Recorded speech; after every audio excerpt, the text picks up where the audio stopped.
ನಮಸ್ತೆ Karunadu. Welcome to CA travel logs another video. ಇವತ್ತು ನಾವು ಹೋಗ್ತಿರೋ ಸ್ಥಳ ಬೆಂಗಳೂರಿಂದ ಸುಮಾರು 60 ಕಿಲೋಮೀಟರ್ ಮತ್ತು ಚಿಕ್ಕಬಳ್ಳಾಪುರದಿಂದ ಸುಮಾರು 10 ಕಿಲೋಮೀಟರ್ ಇರುವಂಥ ನಂದಿ ಬೆಟ್ಟ. ಈ ನಂದಿ ಬೆಟ್ಟ ತಲುಪಬೇಕಂದ್ರೆ ಮೆಜೆಸ್ಟಿಕ್ಕಿಂದ ಹೊರಟು ಹೆಬ್ಬಾಳ, ದೇವನಹಳ್ಳಿ, ನಂದಿ ಕ್ರಾಸ್, ನಂದಿ ಗ್ರಾಮ ಮಾರ್ಗವಾಗಿ ನಂದಿ ಬೆಟ್ಟನ ತಲುಪ್ಬೋದು. ಈ ನಂದಿ ಬೆಟ್ಟದಲ್ಲಿ ನೋಡೋಕ್ಕೆ ಸಿಗುವಂಥ ಸ್ಥಳಗಳು ಯಾವುದ್ಯಾವುದು ಅಂತ ಹೇಳಿದ್ರೆ Tipu summer palace, Tipu drop, Gavi Veerabhadra Swamy ದೇವಾಲಯ, ಅಮೃತ ಸರೋವರ, ಯೋಗಾನಂದೀಶ್ವರ ದೇವಸ್ಥಾನ, sunrise view point, Nallikayi Basavanna, Brahmashrama, Palar ನದಿ ಮತ್ತು ಅರ್ಕಾವತಿ ನದಿಯ ಉಗಮ ಸ್ಥಾನಗಳು. ಈ ನಂದಿ ಬೆಟ್ಟಕ್ಕೆ ಬರಲಿಕ್ಕೆ 2 ದಾರಿಗಳಿವೆ. ಒಂದು ಮೆಟ್ಟಿಲುಗಳ ದಾರಿ, ಇದು ನಂದಿ ಬೆಟ್ಟದ ಉತ್ತರ ಭಾಗದಲ್ಲಿದೆ. ಇಲ್ಲಿಗೆ ಹೋಗಬೇಕು ಅಂತ ಹೇಳಿದ್ರೆ ನಂದಿ ಕ್ರಾಸಿಂದ ಸುಲ್ತಾನ್ಪೇಟೆ ಬಂದು ಅಲ್ಲಿಂದ ಮೆಟ್ಟಿಲುಗಳ ಮೂಲಕ ಬೆಟ್ಟನ ಹತ್ಬೋದು. ಇಲ್ಲಿ ಸುಮಾರು 2752 ಸ್ಟೆಪ್ಸ್ಗಳಿದೆ. ನೀವೇನಾದರೂ ಅಡ್ವೆಂಚರಸ್ ಲವರ್ ಆಗಿದ್ದರೆ ಮೆಟ್ಟಿಲುಗಳ ಮೂಲಕ ನಂದಿ ಬೆಟ್ಟನ ತಲುಪ್ಬೋದು. ಇಲ್ಲಾಂದರೆ ವೆಹಿಕಲ್ಗಳ ಮೂಲಕ ನಂದಿ ಗ್ರಾಮದಿಂದ ಸಹ ಬರ್ಬೋದು. ಈ ನಂದಿ ಬೆಟ್ಟ ಫೇಮಸ್ ಆಗಿರೋದು ಇಲ್ಲಿ ಸಿಗೋವಂಥ ಸನ್ರೈಸ್ ಮತ್ತು ಸನ್ಸೆಟ್ಗೋಸ್ಕರ. ಬನ್ನಿ ಹೋಗ್ತಾ ಹೋಗ್ತಾ ಈ ನಂದಿ ಬೆಟ್ಟದಲ್ಲಿರೋವಂಥ ಇನ್ನಿತರ ಸ್ಥಳಗಳ ಬಗ್ಗೆ ತಿಳ್ಕೊಳ್ಳೋಣ. ವಿಡಿಯೋ ತುಂಬ ಇನ್ಫಾರ್ಮೇಟಿವ್ ಆಗಿರುತ್ತೆ. ವಿಡಿಯೋನ ಸ್ಕಿಪ್ ಮಾಡದೆ ಕೊನೆವರೆಗೂ ನೋಡಿ. ಹಾಗೆ ಇದೇ ರೀತಿ ಹೆಚ್ಚಿನ ಕಂಟೆಂಟ್ಗಳಿಗೋಸ್ಕರ ನಮ್ಮ ಚಾನಲ್ನ ಸಬ್ಸ್ಕ್ರೈಬ್ ಮಾಡ್ಕೊಳ್ಳಿ. ನಾವು ಈ ನಂದಿ ಬೆಟ್ಟದಲ್ಲಿ ಸನ್ರೈಸ್ ನೋಡಬೇಕು ಅಂತ ಬಂದ ಕಾರಣ ನಂದಿದುರ್ಗದಿಂದ ವೆಹಿಕಲ್ ಮಾರ್ಗವಾಗಿ ಬಂದು ಇಲ್ಲಿ ಗಾಡಿನ ಪಾರ್ಕ್ ಮಾಡಿ ಇಲ್ಲೇ ಟಿಕೆಟ್ ಕೌಂಟರ್ಸ್ ಇದ್ದಾವೆ. ಇಲ್ಲಿ ಟಿಕೆಟ್ ತೊಗೊಂಡು ಇಲ್ಲಿಂದ ನಾವು ನಂದಿ ಬೆಟ್ಟ ಹತ್ತಲಿಕ್ಕೆ ಸ್ಟಾರ್ಟ್ ಮಾಡಿದ್ವಿ. ಈ ನಂದಿ ಬೆಟ್ಟ ಸುತ್ತ ಸುಮಾರು 4-5 ಗಿರಿಗಳಿವೆ. ಅವು ನಂದಿಗಿರಿ, ಚನ್ನಗಿರಿ, ಸ್ಕಂದಗಿರಿ, ಬ್ರಹ್ಮಗಿರಿ ಮತ್ತು ದಿಬ್ಬಗಿರಿ. ಹಾಗೆಯೇ ಈ ನಂದಿ ಬೆಟ್ಟದಲ್ಲಿ ಅನೇಕ ನದಿಗಳು ಸಹ ಹುಡ್ತಿದ್ದವು ಅಂತ ಹೇಳ್ತಾರೆ. ಆ ನದಿಗಳು ಯಾವ್ಯಾವು ಅಂದರೆ ಉತ್ತರ ಪೆನ್ನಾರ, ದಕ್ಷಿಣ ಪೆನ್ನಾರ, ಚಿತ್ರಾವತಿ, ಅರ್ಕಾವತಿ ಮತ್ತು ಪಾಪಾಗ್ನಿ. ಆದರೆ ಈಗ ನಾವಿಲ್ಲಿ ಪೆನ್ನಾರ ನದಿ ಮತ್ತು ಅರ್ಕಾವತಿ ನದಿಯ ಉಗಮ ಸ್ಥಾನನ ನೋಡ್ಬೋದು.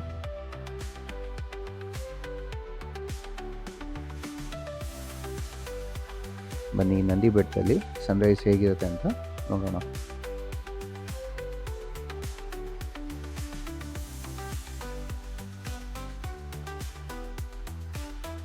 ಈ ನಂದಿ ಬೆಟ್ಟದಲ್ಲಿ ಚಳಿಗಾಲದಲ್ಲಿ ಅಂದರೆ ಸೆಪ್ಟೆಂಬರಿಂದ ಜನವರಿವರೆಗೂ ಬೆಳಗ್ಗೆ ಬೇಗ ಬಂದರೆ ಸನ್ರೈಸ್ನ ನೋಡ್ಬೋದು. ಹಾಗೆಯೇ ಸುಂದರವಾದ ಕ್ಲೌಡ್ ಬೆಟ್ ಸಹ ನೋಡ್ಬೋದು. ಈ ನಂದಿ ಬೆಟ್ಟ ಸಮುದ್ರ ಮಟ್ಟದಿಂದ ಸುಮಾರು 4850 ಫೀಟ್ ಎತ್ತರದಲ್ಲಿದೆ. ಈ ನಂದಿ ಬೆಟ್ಟದಲ್ಲಿ ಕೂಷ್ಮಾಂಡು ಋಷಿಯವರು ತಪಸ್ ಮಾಡಿದ ಕಾರಣ ಈ ನಂದಿ ಬೆಟ್ಟಕ್ಕೆ ಮೊದಲು ಕೂಷ್ಮಾಂಡಗಿರಿ ಅಂತ ಕರೀತಾಯಿದ್ರು. ಆನಂತರ ಗಂಗರ ಕಾಲದಲ್ಲಿ ಇದಕ್ಕೆ ನಂದಿ ಬೆಟ್ಟ ಅಂತ ಹೆಸರಿಡಲಾಗಿದೆ. ಈ ಸನ್ರೈಸ್ನ ನೋಡಿಕೊಂಡು ನಾವು ಈ ನಂದಿ ಬೆಟ್ಟದಲ್ಲಿರೋ ಇನ್ನಿತರ ಸ್ಥಳಗಳನ್ನ ನೋಡ್ಲಿಕ್ಕೆ ಹೊರಟ್ವಿ. ಹಾಗೆ ನಾವು ಮೊದಲು ಹೊರಟಿದ ಸ್ಥಳ ನಲ್ಲಿಕಾಯಿ ಬಸವಣ್ಣ. ಈ ನಲ್ಲಿಕಾಯಿ ಬಸವಣ್ಣನ ಚೋಳರ ಶೈಲಿಯಲ್ಲಿ ಕೆತ್ತನೆ ಮಾಡಲಾಗಿದೆ. ಈ ಬಸವಣ್ಣಕ್ಕೆ ನಲ್ಲಿಕಾಯಿ ಬಸವಣ್ಣ ಅಂತ ಏನಕ್ಕೆ ಕರೀತಾರೆ ಅಂತ ಹೇಳಿದ್ರೆ ಈ ಬಸವಣ್ಣ ಪ್ರತಿಷ್ಠಾಪನೆ ಆದಾಗಿಂದನೂ ಇದರ ಮುಂದೆ ಒಂದು ನಲ್ಲಿಕಾಯಿ ಮರ ಇದೆ. ಆದ್ದರಿಂದ ಇದಕ್ಕೆ ನಲ್ಲಿಕಾಯಿ ಬಸವಣ್ಣ ಅಂತ ಕರೀತಾರೆ. ಮತ್ತು ಇಲ್ಲಿನ ಜನರ ನಂಬಿಕೆ ಪ್ರಕಾರ ಅವರ ಹರಕೆ ಏನಾರು ಇತ್ತು ಅಂತಂದರೆ ಈ ಬಸವಣ್ಣನ ಕಿವಿಯಲ್ಲಿ ಹೇಳ್ಕೊತಾರೆ. ಆನಂತರ ಅವರ ಹರಕೆ ಈಡೇರಿದ ಮೇಲೆ ಇಲ್ಲಿ ಬಂದು ಅವ್ರ ಕೈಲಾದಷ್ಟು ಬೆಣ್ಣೆನ ತಂದು ಈ ನಂದಿಗೆ ಸವರೋದು ಇಲ್ಲಿನ ಪದ್ಧತಿಯಾಗಿದೆ.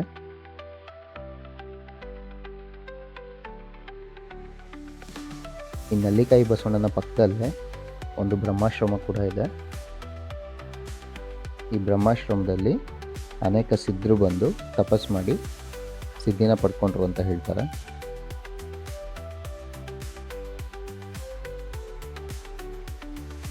ಹಾಗೆಯೇ ಈ ಬ್ರಹ್ಮಾಶ್ರಮದ ಒಳಭಾಗದಲ್ಲಿ ಅನೇಕ ಶಾಸನಗಳನ್ನೂ ಸಹ ನೋಡ್ಬೋದು. ಆದರೆ ಈಗಿನ ಕಾಲದಲ್ಲಿ ಸರಿಯಾದ ಮೇಂಟೆನೆನ್ಸ್ ಇಲ್ಲದೆ ಅನೇಕರು ಇಲ್ಲಿ ಬಂದು ಏನೇನೋ ಬರೆದು ಇಲ್ಲಿನ ಸ್ಥಳನ ಹಾಳು ಮಾಡಿದ್ದಾರೆ.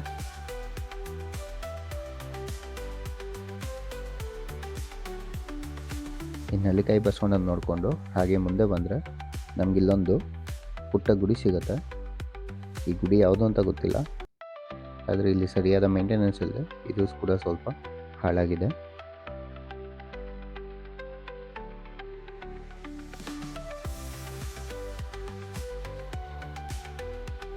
ಹಾಗೆ ಈ ಸನ್ರೈಸ್ ವ್ಯೂ ಪಾಯಿಂಟ್ ಪಕ್ಕದಲ್ಲೇ ಪ್ಯಾರಾಗ್ಲೈಡಿಂಗ್ ಸ್ಪಾಟ್ ಕೂಡ ಇದೆ.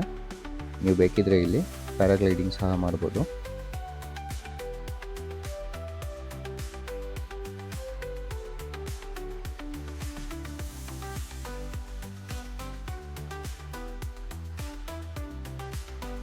ಹಾಗೆಯೇ ಸ್ವಲ್ಪ ಮುಂದೆ ಬಂದರೆ ನಮಗೆ ಸಿಗೋದು ಯೋಗಾನಂದೀಶ್ವರ ದೇವಸ್ಥಾನ. ಈ ದೇವಸ್ಥಾನನ ಚೋಳರ ಕಾಲದಲ್ಲಿ ಕಟ್ಟಿದ್ರು ಅಂತ ಹೇಳಲಾಗತ್ತೆ. ಆದ್ದರಿಂದ ನಾವಿಲ್ಲಿರುವಂಥ ದೇವಸ್ಥಾನನ ಚೋಳರ ಶೈಲಿಯಲ್ಲಿ ಕಟ್ಟಿರೋದು ನೋಡ್ಬೋದು.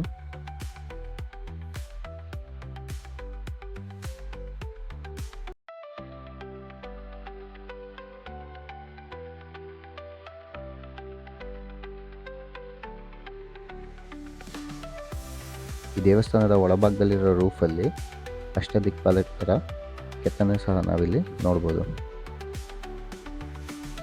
ಹಾಗೆ ಯೋಗಾನಂದೀಶ್ವರ ಸ್ವಾಮಿ ದರ್ಶನ ಮಾಡ್ಕೊಂಡು ಹೊರಗೆ ಬಂದರೆ ನಮಗೆ ದೇವಸ್ಥಾನದ ಪಕ್ಕದಲ್ಲೇ ಬೆಟ್ಟದ ಮೇಲೆ ಒಂದು ಕಲ್ಯಾಣಿ ಸಹ ಸಿಗುತ್ತೆ. ಈ ಕಲ್ಯಾಣಿ ನೋಡಲಿಕ್ಕೆ ತುಂಬ ಚೆನ್ನಾಗಿದೆ. ನಾನು ನೋಡಿದಾಗ ಈ ನಂದಿ ಬೆಟ್ಟದಲ್ಲಿ ನೀಟಾಗಿ ಮೇಂಟೈನ್ ಮಾಡಿರೋ ಪ್ಲೇಸ್ ಅಂದರೆ ಇದು ಒಂದೇ ಅಂತ ಹೇಳ್ಬೋದು. ಈ ಕಲ್ಯಾಣಿನಲ್ಲಿರೋ ನೀರು ಕ್ರಿಸ್ಟಲ್ ಕ್ಲಿಯರ್ ಆಗಿದೆ.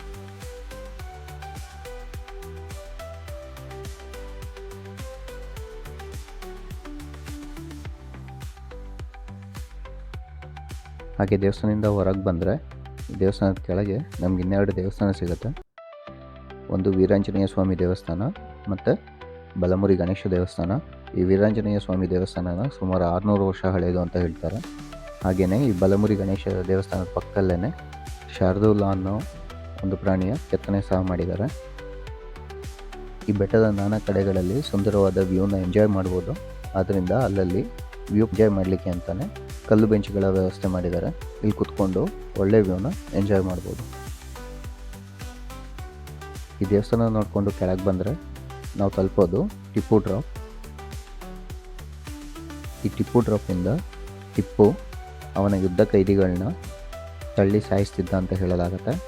ಆದ್ದರಿಂದ ಈ ಸ್ಥಳಕ್ಕೆ ಟಿಪ್ಪು ಡ್ರಾಪ್ ಅಂತ ಹೆಸರಿಡಲಾಗಿದೆ. ವ್ಯೂ ಅಂತ ಆಮೇಲೆ ಮನೇಲಿ ವ್ಯೂ ಆಗ್ಬೋದು, ಮನೇಲಿ ಫೋಟೋ ಆಗ್ಬಿಡೋದು. ಇಲ್ಲಿ ಬಂದು ವ್ಯೂ ತಗೊಳ್ಳೋದು, ಮನೇಲಿ ಫ್ರೇಮ್ ಆಗ್ಬಿಡೋದು. ಪ್ರಿಂಟ್ ಹಾಕಿ ಟೈಮ್ ಆಯ್ತದಲ್ಲ. ಬೆಟ್ಟನ ಮೊದಲು ತೋಟಗಾರಿಕೆ ಇಲಾಖೆಯವರು ಮತ್ತು ಕರ್ನಾಟಕ ಟೂರಿಸ್ಟ್ ಡಿಪಾರ್ಟ್ಮೆಂಟ್ ಅವರು ಮೇಂಟೈನ್ ಮಾಡ್ತಿದ್ರು. ಆದರೆ ಈಗ ಕಂಪ್ಲೀಟಾಗಿ ಕರ್ನಾಟಕ ಟೂರಿಸ್ಟ್ ಡಿಪಾರ್ಟ್ಮೆಂಟ್ ಅವರೇ ಮೇಂಟೈನ್ ಮಾಡ್ತಿದ್ದಾರೆ. ಇದು ಅರ್ಕಾವತಿ ನದಿಯ ಉಗಮ ಸ್ಥಾನ. ಇಲ್ಲಿ ಹುಟ್ಟುವಂಥ ಅರ್ಕಾವತಿ ನದಿ ರಾಮನಗರ ಮಾರ್ಗವಾಗಿ ಕನಕಪುರದ ಹತ್ರ ಇರೋ ಸಂಗಮದಲ್ಲಿ ಕಾವೇರಿ ನದಿನ ಸೇರಿಕೊಳ್ಳುತ್ತೆ. ಮತ್ತು ಈ ನಂದಿ ಬೆಟ್ಟದಲ್ಲಿ ಮೊದಲು ಕೋಟೆನ ಕಟ್ಟಿದವರು ಚಿಕ್ಕಬಳ್ಳಾಪುರದ ಪಾಳೆಗಾರರು. ಅವ್ರ ನಂತರ ಈ ಕೋಟೆ ಮರಾಠರ ವಶ ಆಯಿತು ಅಂತ ಹೇಳಲಾಗುತ್ತೆ. ನಂತರ ಕ್ರಿಸ್ತಶಕ 1770ರಲ್ಲಿ ಹೈದರ್ ಅಲಿ ಮತ್ತು ಟಿಪ್ಪು ಸುಲ್ತಾನ್ ಅವರು ಮರಾಠರ ರಾಜ ಆದ ಮಾಧವರಾವ್ ಅನ್ನೋರಿಂದ ಈ ಕೋಟೆನ ವಶ ಮಾಡಿಕೊಂಡ್ರು ಅಂತ ಹೇಳ್ತಾರೆ.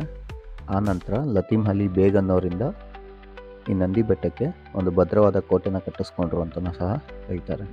ಆ ನಂತರ ಕ್ರಿಸ್ತಶಕ 1791ರಲ್ಲಿ ಖಾನ್ ವಾಲಿಸ್ ಅನ್ನೋರು ಟಿಪ್ಪುವಿಂದ ಈ ಕೋಟೆನ ವಶ ಮಾಡ್ಕೊತಾರೆ.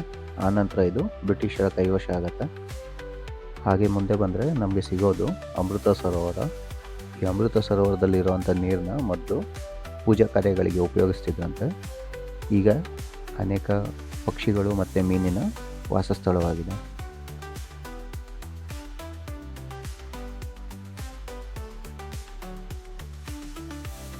ಈ ಅಮೃತ ಸರೋವರವನ್ನು ನೋಡಿಕೊಂಡು ಹಾಗೆ ಮುಂದೆ ಬಂದರೆ ನಮಗಿಲ್ಲೊಂದು ಕೋಟೆ ಬಾಗಿಲು ಸಿಗುತ್ತೆ. ಈ ಕೋಟೆ ಬಾಗಿಲನ್ನು ಕುದುರೆ ಹೆಜ್ಜೆ ಅಥವಾ ಬಸವಪಾದ ಅಂತ ಕರೀತಾರೆ. ಟಿಪ್ಪು ಈ ಕೋಟೆಗೆ ಬರಲಿಕ್ಕೆ ಕುದುರೆ ಮೂಲಕ ಈ ಮಾರ್ಗವಾಗಿ ಬರ್ತಿದ್ದ ಅಂತ ಹೇಳಲಾಗತ್ತೆ.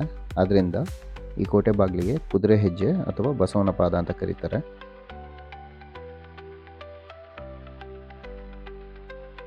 ಹಾಗೆ ಮುಂದೆ ಬಂದರೆ ನಮಗೆ ಪೆನ್ನಾರ್ ನದಿಯ ಉಗಮ ಸ್ಥಾನ ಸಿಗುತ್ತೆ.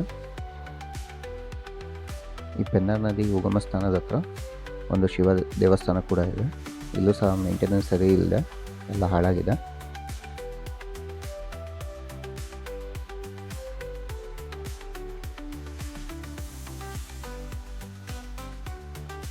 ಆಗಲೇ ಹೇಳ್ದಾಗೆ ಈ ನಂದಿ ಬೆಟ್ಟದಲ್ಲಿ ಸುಮಾರು 4-5 ನದಿಗಳ ಉಗಮ ಸ್ಥಾನ ಇದೆ. ಆದರೆ ನಾವೀಗ 2 ಮಾತ್ರ ಇಲ್ಲಿ ನೋಡ್ಬೋದು.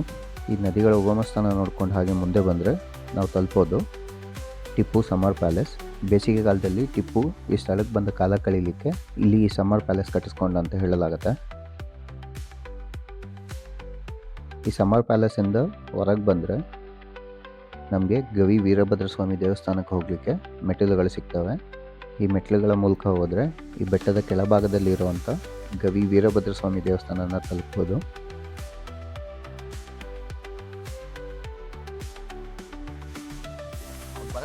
ಬಾಡಿ ಲ್ಯಾಂಗ್ವೇಜ್ ಎಷ್ಟು ವರ್ಷಗಳಿಂದ ಇದರಲ್ಲಿ ಬೆಂಕಿಯನ್ನು ಇಟ್ಟುಕೊಂಡು ಏನು ಮಾಡಲಾಗದೆ ನ್ಯಾಚುರಲ್ ಆಗಿ ನಮ್ಮ ಸಾಹೇಬರು ಚಕಚಕ್ಯತೆಯಿಂದ ಮುಚ್ಚುವಂತೆ ವಹಿಸಿ ಕಲ್ಲರಿಂದ ಹಿಡಿದಾಕಿದ್ದಾರೆ. ಅವನು ಸಾಧು ಹೋಗಿಲ್ಲ, ಒಳ್ಳೆ ಕಾಮಿಡಿ ಅಂತ. ದೊಡ್ಡಣ್ಣನು ಚೆನ್ನಾಗಿ ಮಾಡ್ತಿದ್ದ. ಅವ್ನು ನಿಜವಾಗ್ಲೂ ಉಗ್ದು ಬಿಡೋನು ಗುರು. ಅದೇ ಗೊತ್ತು. ನೀವೇನಾದರೂ ಈ ನಂದಿ ಬೆಟ್ಟಕ್ಕೆ ಮೆಟ್ಟಿಲುಗಳ ಮೂಲಕ ಬಂದರೆ ಫಸ್ಟ್ ನೀವು ಗವಿ ವೀರಭದ್ರೇಶ್ವರ ಸ್ವಾಮಿ ದೇವಸ್ಥಾನ ಹತ್ರ ಬರ್ತೀರಾ. ಇಲ್ಲಿಂದ ಮುಂದೆ ಬೆಟ್ಟ ಹತ್ತಬೇಕಾಗತ್ತೆ.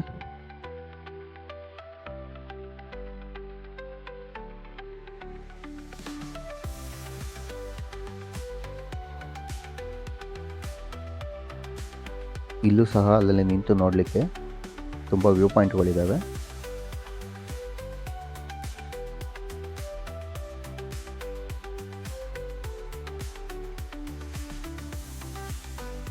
ಹಾಗೆ ಇಲ್ಲಿ ಸ್ಟೇ ಮಾಡಲಿಕ್ಕೆ ಸಹ ರೂಮ್ಗಳ ವ್ಯವಸ್ಥೆ ಇದೆ. ಇಲ್ಲಿ ಏನಾದ್ರು ಸ್ಟೇ ಮಾಡಬೇಕು ಅಂತ ಹೇಳಿದರೆ KSTDC ವೆಬ್ಸೈಟಿಂದ ಬುಕ್ ಮಾಡ್ಕೊಬೇಕಾಗತ್ತೆ. ಹಾಗೆಯೇ ಬೆಟ್ಟದಲ್ಲಿ ನೆಹರು ನಿವಾಸ ಅಂತ ಒಂದು ಕಟ್ಟಡ ಇದೆ. ಕ್ರಿಸ್ತಶಕ 1835ರಿಂದ 1861ರವರೆಗೆ ಸರ್ ಮಾರ್ಕ್ ಕಬ್ಬನ್ ಅನ್ನೋರು ಬೇಸಿಗೆಯಲ್ಲಿ ಉಳ್ಕೊಳ್ಳಿಕ್ಕೆ ಈ ಕಟ್ಟಡನ ಕಟ್ಟಿಸ್ಕೊಂಡ್ರು ಅಂತ ಹೇಳ್ತಾರೆ. ಹಾಗೆ 1986ರ ಸಾರ್ಕ್ ಸಮ್ಮೇಳನ ಇಲ್ಲಿ ನಡೆದಾಗಿಂದ ಈ ಕಟ್ಟಡಕ್ಕೆ ನೆಹರು ನಿಲಯ ಅಥವಾ ಗಾಂಧಿ ನಿಲಯ ಅಂತಲೂ ಸಹ ಕರೀತಾರೆ. ಇದಾಗಿತ್ತು ಇವತ್ತಿನ ನಮ್ಮ ನಂದಿ ಬೆಟ್ಟದ ಟ್ರಾವೆಲ್ ಬ್ಲಾಗ್. ವಿಡಿಯೋ ಇಷ್ಟ ಆಗಿದ್ರೆ ವಿಡಿಯೋನ ಲೈಕ್ ಮಾಡಿ, ನಿಮ್ಮ ಫ್ರೆಂಡ್ಸ್ ಆ್ಯಂಡ್ ಫ್ಯಾಮಿಲಿ ಜೊತೆ ಶೇರ್ ಮಾಡ್ಕೊಳ್ಳಿ. ಹಾಗೆ ಇದೇ ರೀತಿ ಹೆಚ್ಚಿನ ಕಂಟೆಂಟ್ಗಳಿಗೋಸ್ಕರ ನಮ್ಮ ಚಾನಲ್ನ ಸಬ್ಸ್ಕ್ರೈಬ್ ಮಾಡ್ಕೊಳ್ಳಿ. Thank you for watching.